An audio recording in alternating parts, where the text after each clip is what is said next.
Welcome back to the channel. Today we're diving into one of the biggest global shifts of our time, the clean energy transition. While most of the headlines focus on the United States, Europe, or China, some of the most exciting developments are happening elsewhere in Africa, Asia, and Latin America. These emerging economies are not just following the traditional path of fossil fuel development. In many cases, they're leapfrogging straight into renewable energy, building the foundations of a cleaner and more resilient future. But the journey isn't simple. Financing, technology, and grid stability remain major challenges. Let's break it all down. Emerging economies are home to more than half of the world's population. They are the places where energy demand is growing fastest. As incomes rise and industries expand, electricity use will double or even triple in the coming decades. How these countries choose to meet that demand will shape the planet's climate future. If they rely on coal, oil, and gas, the world's climate targets are impossible to meet.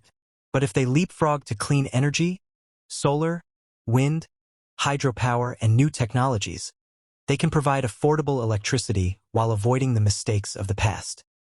So what does leapfrogging mean? Think of mobile phones. Many regions skipped landlines entirely and went straight to cell phones. A similar thing is happening with energy. Instead of building massive centralized coal plants, countries are investing in solar farms, wind parks, and even decentralized mini-grids that power rural villages. Take Kenya, for example.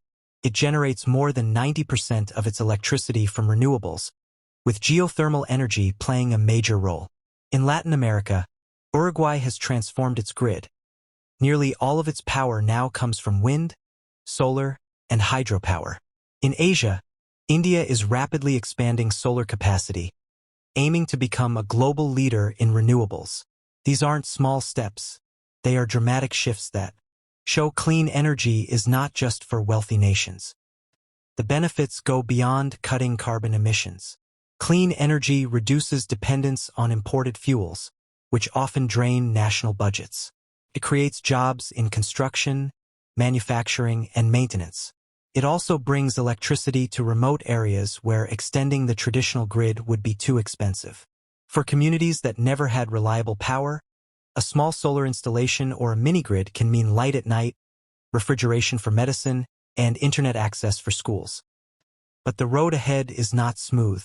There are three big challenges: finance, technology, and grid stability. First, finance. Building renewable infrastructure requires large upfront investment. Many emerging economies face high borrowing costs and limited access to international climate finance. Without affordable loans and supportive policies, projects stall.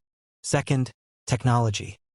While solar panels and wind turbines are becoming cheaper, advanced storage systems and smart grid technologies are still expensive.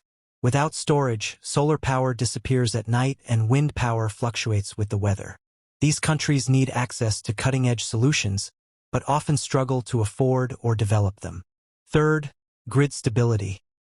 Modern electricity systems are complex. Adding large amounts of renewable power can destabilize outdated grids. Blackouts become more likely if the infrastructure isn't upgraded. Strengthening transmission lines, building flexible systems, and training skilled engineers are all essential. This is where international cooperation becomes critical.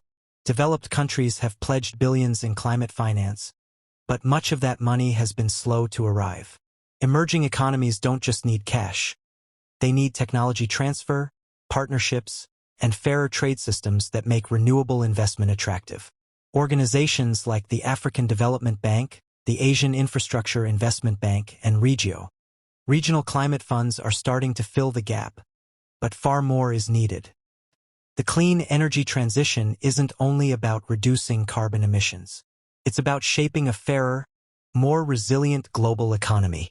Emerging economies have a chance to avoid the pollution, debt, and inequality that came with fossil fuels.